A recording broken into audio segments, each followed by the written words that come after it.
এবারে ফিনিশের সৌজন্যে কোরবানির হাট।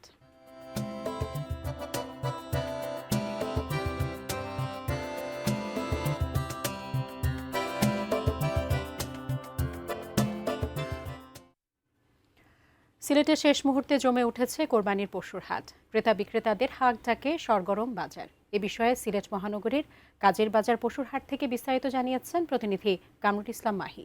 সিলেটে শেষ মুহূর্তে এসে জমে উঠেছে কুরবানির পশুর হাট। আমি এই মুহূর্তে আছি সিলেট মহানগরের সবচেয়ে বড় স্থায়ী যে পশুর হাটটি কাজীর বাজারে আছি, এবং কাজীর বাজারে এসে যেমনটি আমরা দেখছি যে রাত এখন প্রায় 12টার কাছাকাছি, এবং এই সময়টিতে এসেও কিন্তু ক্রেতা বিক্রেতা যারা রয়েছেন তাদের যে সরব উপস্থিতি, সেটিতেই কিন্তু কুরবানির হাট একেবারে শেষ মুহূর্তে এসে জমে উঠেছে। যদি জানিয়ে রাখি, সিলেট মহানগরে কাজীর বাজারের পাশাপাশি আরো 5টি অস্থায়ী পশুর হাট বসানো হয়েছে, এবং শেষ মুহূর্তে যে বেচাকিনা, সেই বেচাকিনা কিন্তু জমে উঠেছে।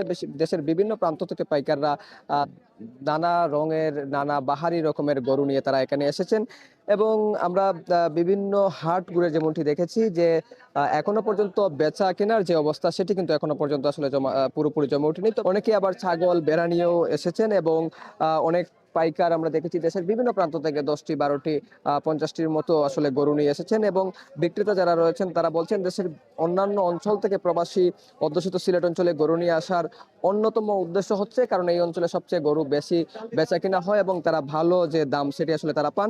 আমরা মহানগর পুলিশের সঙ্গে কথা বলেছিলাম, তারা বলছেন হাটের নিরাপত্তায় ইতোমধ্যেই সব স্থায়ী এবং অস্থায়ী পশুর হাটে পুলিশের তৎপরতা বৃদ্ধি করা হয়েছে, র্যাবের তৎপরতা আমরা দেখেছি, এবং পাশাপাশি সিলেট যেহেতু সীমান্ত অঞ্চল, তাই সীমান্ত অঞ্চলে অবৈধভাবে যে গরু প্রবেশের যে বিষয়টি সামনে আসার পরেই আমরা দেখেছি যে বিজিবির পক্ষ থেকে সীমান্ত এলাকার নজরদারি বাড়ানো হয়েছে। যদিও বিভিন্ন সীমান্ত এলাকা দিয়ে অবৈধভাবে গরু প্রবেশের বিষয়টি আমাদের চোখে পড়েছে, এবং প্রশাসন বরাবরের মতো বলছে তারা ভারতীয় যে অবৈধভাবে গরু প্রবেশ সেটি ঠেকাতে তারা কিন্তু তৎপরতা অব্যাহত রেখেছেন। তো এই ছিল এখানকার সর্বশেষ।